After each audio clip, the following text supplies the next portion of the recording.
गुरुर्ब्रह्मा गुरुर्विष्णु गुरुर्देवो महेश्वरः गुरुः साक्षात् परं ब्रह्म तस्मै श्रीगुरवे नमः। मनोजवं मारुततुल्यवेगं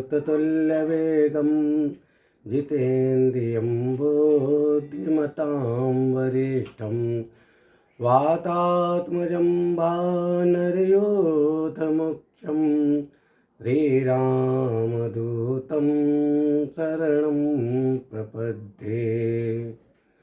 श्रीरामदूतं शरणं प्रपद्ये।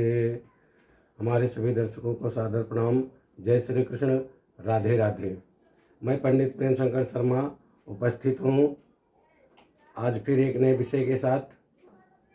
मित्रों, इसके पहले वीडियो में आप लोग मूल नक्षत्र से संबंधित 28 नक्षत्रों में से 6 नक्षत्रों के बारे में जितना आवश्यक था उतना जाने। आज के इस वीडियो में हम लोग उन्हीं 6 नक्षत्रों के बारे में और उसके आगे का कुछ जानकारी जानेंगे।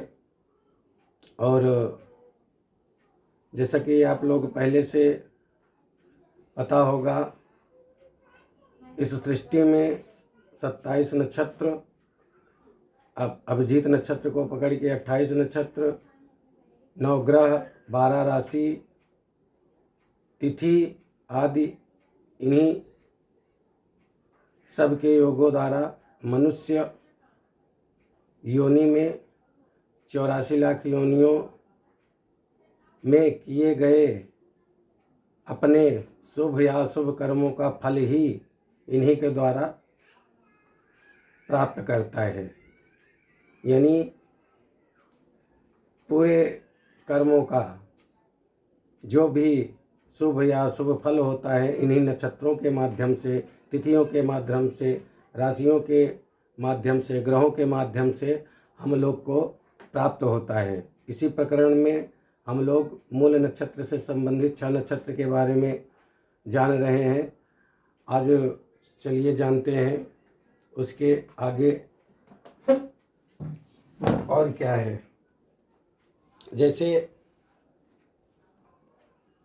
संक्रांति के अनुसार सूर्य प्रत्येक राशि पर एक महीना गोचर करता है। तो सूर्य जब किस राशि पे रहता है और उस समय मूल नक्षत्र से संबंधित जो 6 नक्षत्र कहे गए हैं उस पे जब सूर्य गोचर करता है तो मूल का वास कहाँ होता है उसके बारे में जानते हैं। जैसे सूर्य जो है वृष राशि, सिंह राशि, वृश्चिक राशि, कुंभ राशि, इन 4 राशियों पर जब सूर्य गोचर करता है तो मूल का वास जो है स्वर्ग में कहा गया है, जिसका फल सुख एवं ऐश्वर्य कहा गया है। तात्पर्य, इस नक्षत्र में यदि कोई जातक या जातिका जन्म लेते हैं तो उनके जीवन में उनके परिवार वालों या अन्य लोग से संबंधित जो लोग भी हैं वो सबके जीवन में सुख एवं ऐश्वर्य की प्राप्ति होती है। इसी प्रकार मेष राशि, धनु राशि, कर्क राशि और मकर राशि, इन 4 राशियों में पर जब सूर्य गोचर करता है तो मूल का वास जो है भूमि में होता है, जो अशुभकारी कहा गया है। तात्पर्य, इन 4 राशियों में जब सूर्य गोचर करता है और उस समय यदि जो 6 नक्षत्र कहे गए हैं उसमें से कोई भी नक्षत्र में कोई जातक या जातिका जन्म लेते हैं तो उनको मूल की शांति अवश्य करा लेना चाहिए। आगे की 4 राशियों की बात करते हैं। मिथुन, तुला, कन्या, मीन, इन 4 राशियों में जब सूर्य गोचर करता है तो मूल का वास जो है पाताल में कहा गया है, जो धन लाभ। तात्पर्य, इस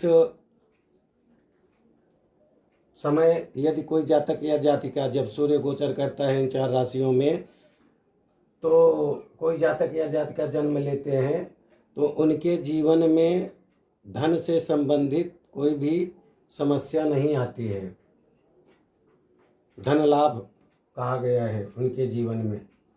ये हो गया सूर्य का गोचर 12 राशियों के अनुसार। सूर्य किन राशियों में गोचर करता है, तो सूर्य मूल का वास कहाँ पे होता है।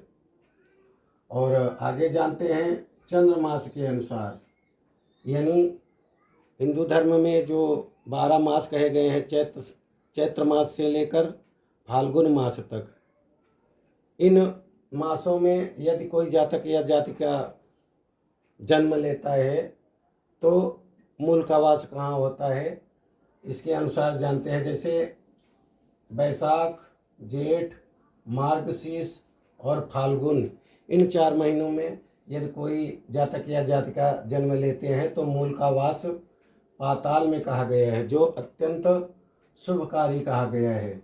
इसी प्रकार चैत्र मास, श्रावण, कार्तिक और पौष मास, इन 4 मासों में यदि कोई जातक या जातिका जन्म लेते हैं तो मूल का वास भूमि में कहा गया है, जो अशुभकारी होता है। इसकी शांति अवश्य करा लेना चाहिए। आगे के जो है 4 महीने आषाढ़, आश्विन, माघ और भाद्रपद, इन 4 मासों में यदि कोई जातक या जातिका जन्म लेते हैं तो मूल का वास स्वर्ग में होता है, जो अशुभकारी कहा गया है। इसकी भी शांति अवश्य करा लेना चाहिए। आगे बात करते हैं तिथि के अनुसार। तिथि और वार के अनुसार यदि कोई जातक या जातिका जन्म लेते हैं तो क्या होता है। जैसे तृतीया, षष्ठी, दशमी, शुक्ला चतुर्दशी, इन 4 तिथियों में यदि उस दिन वार मंगलवार या शनिवार हो और 6 नक्षत्रों में से जो मूल नक्षत्र कहे गए हैं उनमें से कोई एक नक्षत्र हो तो उस नक्षत्र में जन्म लेने वाले जातक या जातिका को महाकष्ट उत्पन्न होता है, मतलब महाकष्ट देने वाला होता है वो नक्षत्र। इन तिथि और वार के अनुसार इसमें यदि कोई जातक या जातिका जन्म लेता है तो। आगे बात करते हैं, जैसे एक नक्षत्र 60 घड़ी का होता है। इन 60 घड़ियों में मूल नक्षत्र, जो 6 नक्षत्र कहे गए हैं, आश्लेषा, मघा, ज्येष्ठा और मूल, ये गंडमूल नक्षत्र कहे गए हैं। उसमें से मूल नक्षत्र का जो 60 घड़ी होता है, इसको जो है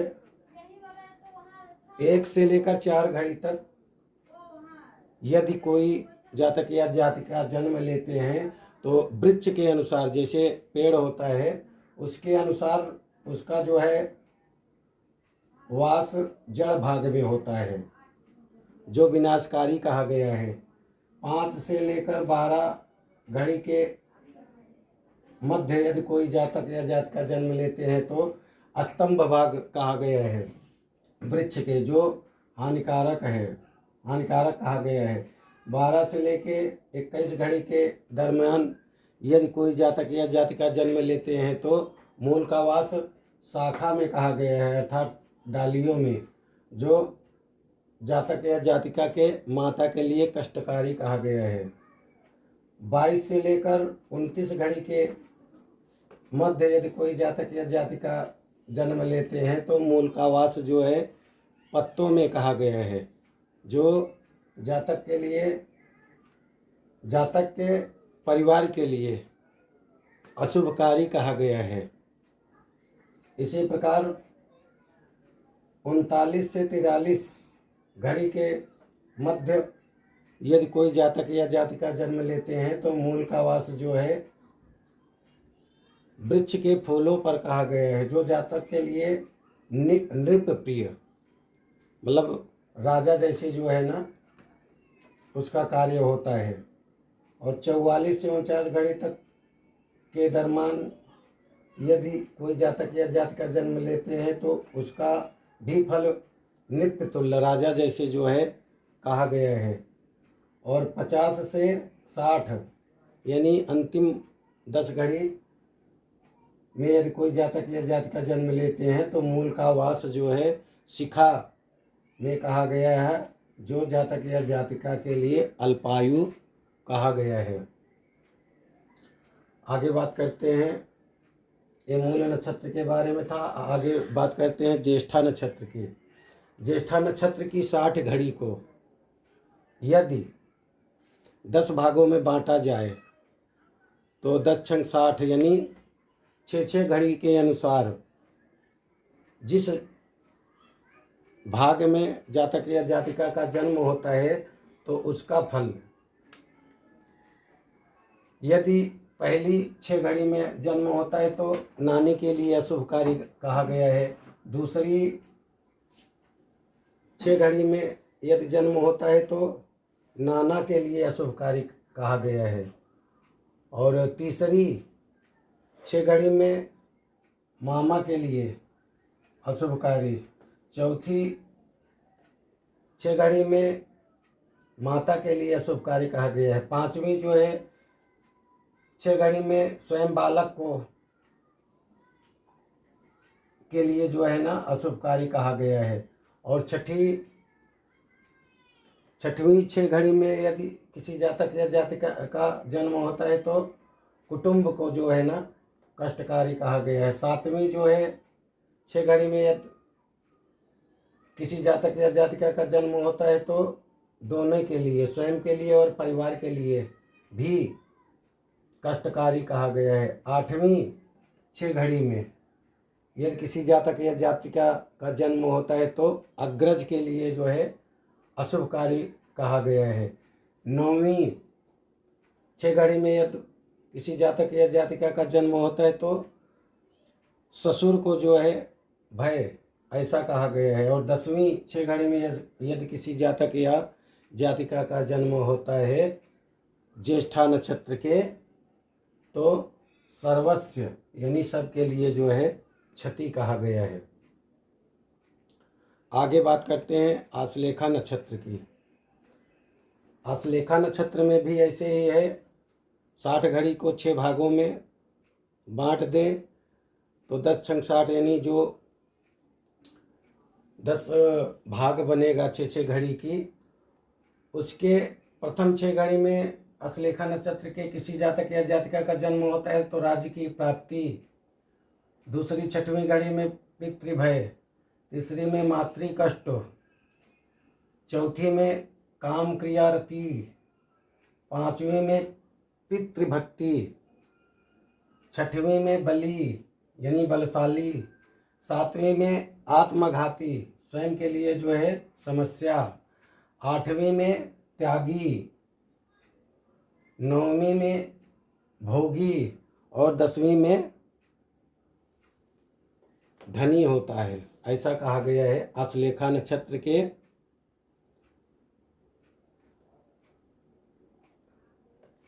10 6 भाग में बांट करके 10 घड़ी के हिसाब से ये 10 का जो है फल बताया गया है।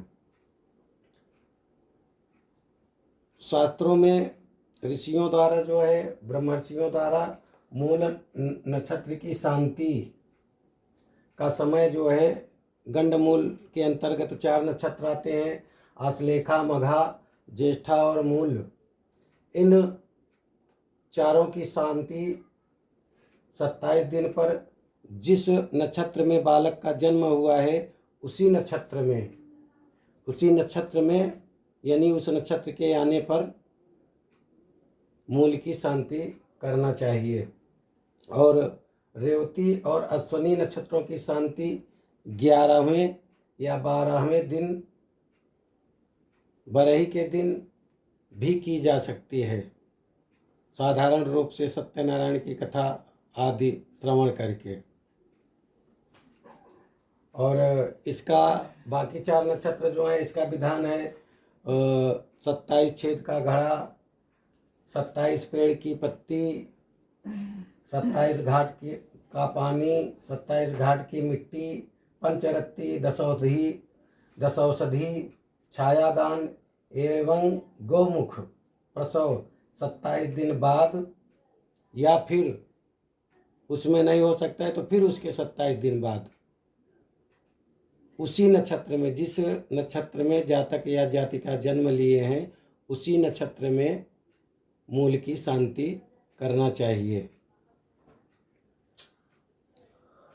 मित्रों, कैसा लगा ये वीडियो, इसके लिए आप हमको अवश्य कमेंट के माध्यम से हमें बताएं। यदि वीडियो अच्छा लगा हो तो लाइक करें, अपनों के बीच में शेयर करें, और यदि आप लोग अभी तक हमारा चैनल नहीं सब्सक्राइब किए हैं तो इसे अवश्य सब्सक्राइब कर लें, ताकि भविष्य में जब कभी भी हमारा नया वीडियो अपलोड हो तो नोटिफिकेशन के माध्यम से आपको सबसे पहले सूचना मिले। इसी के साथ मैं अपनी वाणी को विराम देता हूँ। सर्वे भवन्तु सुखिनः, सर्वे सन्तु निरामयाः, सर्वे भद्राणि पश्यन्तु मा कश्चित् दुःखभाग् भवेत्। ओम शांति शांति शांति सुशांतिर्भवतु।